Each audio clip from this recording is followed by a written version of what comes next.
Ever feel like there's a hidden code to the universe, something that, unlocks all the mysteries? Mm-hmm.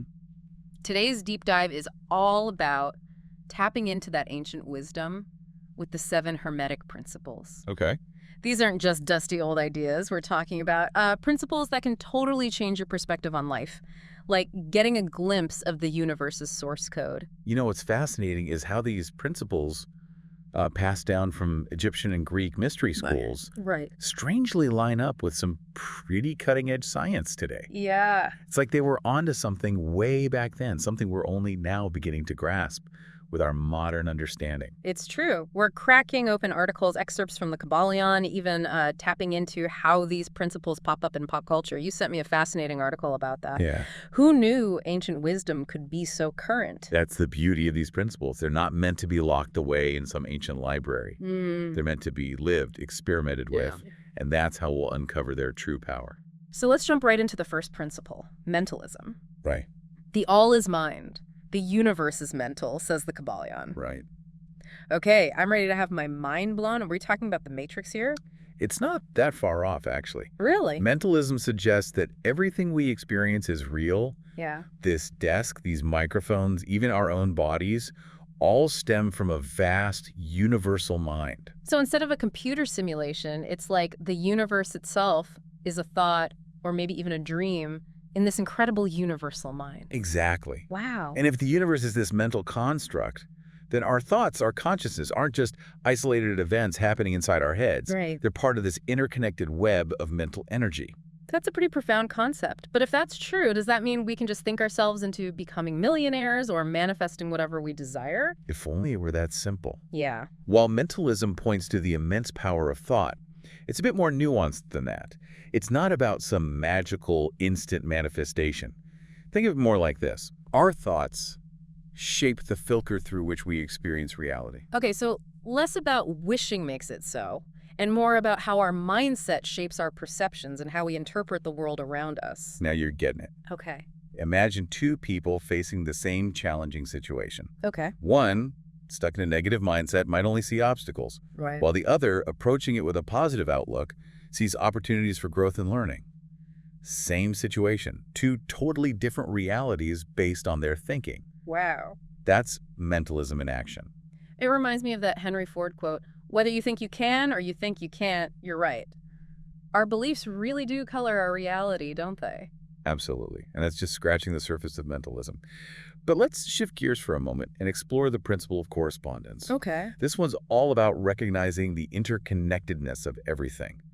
As above, so below, as the saying goes. Right, the idea that patterns repeat throughout the universe, from the smallest atom to the vast expanse of galaxies. It's like those Russian nesting dolls, no matter how deep you go. You keep finding smaller versions of the same basic shape. Precisely. And that mirroring effect, that interconnectedness, is what correspondence is all about. It suggests that the universe operates on principles that hold true at every level. So instead of a bunch of random events, there's actually a rhyme and reason to it all. Exactly. We just need to learn how to recognize those patterns. Exactly. Think about it. Doctors study the human body by dissecting cadavers, understanding the intricacies of our anatomy. Right. And with that knowledge, they can diagnose and treat illnesses, perform surgeries. It's like they're using the map of one body to understand and heal countless others. And astronomers are using their understanding of physics here on Earth to make predictions about distant galaxies, right? It's all connected. Precisely. And that brings us to another fascinating principle, vibration. Okay. Now, this one might sound a little out there at first, but stay with me. Okay, hit me. What is this vibration principle all about? The Kybalion states, nothing rests, everything moves, everything vibrates. Okay. And this isn't just some ancient mystical idea, it's surprisingly in line with modern science. Wait, are you telling me that everything around us is constantly vibrating? Yeah. Even solid objects like this table? That's exactly what quantum physics suggests. Wow. Even seemingly solid objects are composed of atoms. Right. And those atoms are in a constant state of motion, vibrating at incredible speeds. Wow. It's like the universe is one giant energetic dance floor with everything moving to its own rhythm. Okay, I can kind of wrap my head around that. So if everything is vibrating, does that mean different things vibrate at different frequencies? Exactly. Okay. And just like different frequencies of sound create different notes, different frequencies of vibration are thought to create different forms, different experiences, different realities even. Hold on. Different realities. Yeah. So you're saying that changing our vibration could actually shift our reality? It's a fascinating concept, isn't it? Yeah. Think about it this way.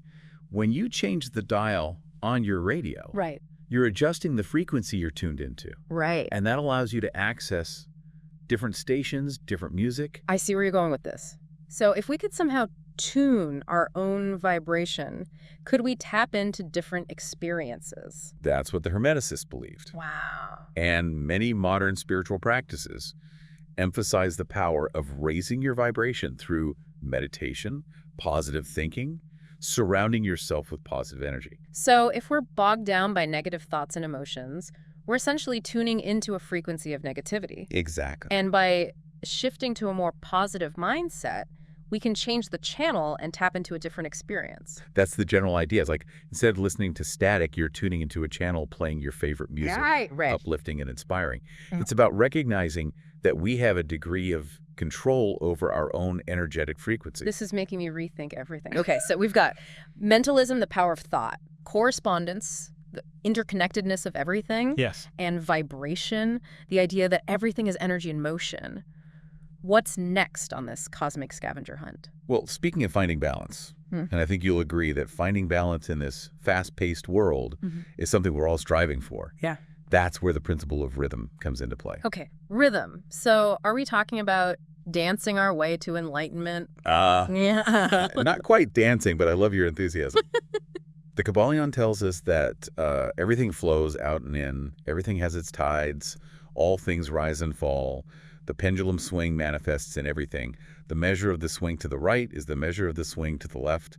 Rhythm compensates. So it's that classic what goes up must come down kind of thing, right? But applied to, well, everything. Precisely. Think about the cycles of nature, the changing seasons, the ebb and flow of the tides, even day and night. Right. They're all governed by rhythm. And just like nature has its rhythms, Right. so do our lives.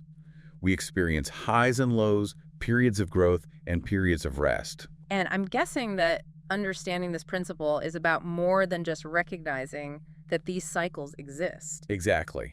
It's about learning to navigate those cycles with grace and awareness, Okay. to find our footing amidst the constant ebb and flow.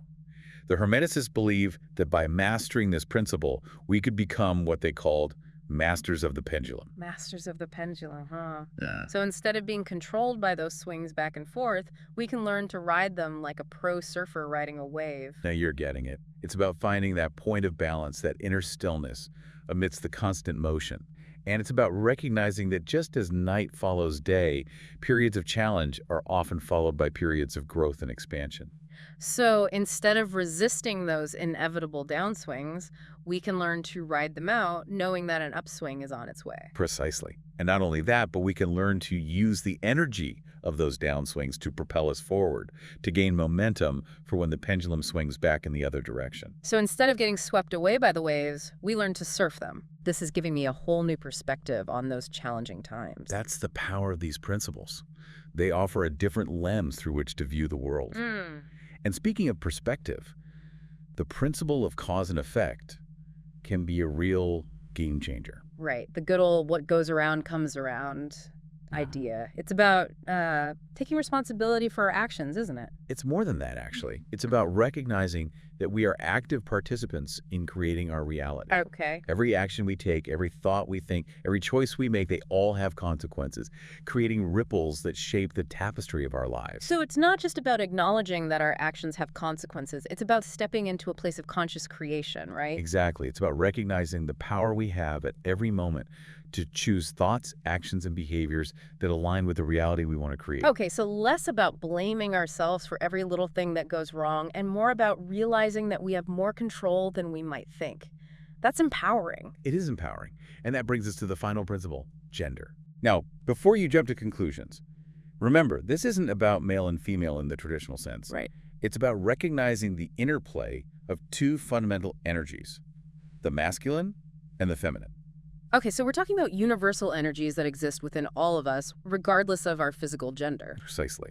The masculine principle is associated with action, assertion, logic, and outward expression.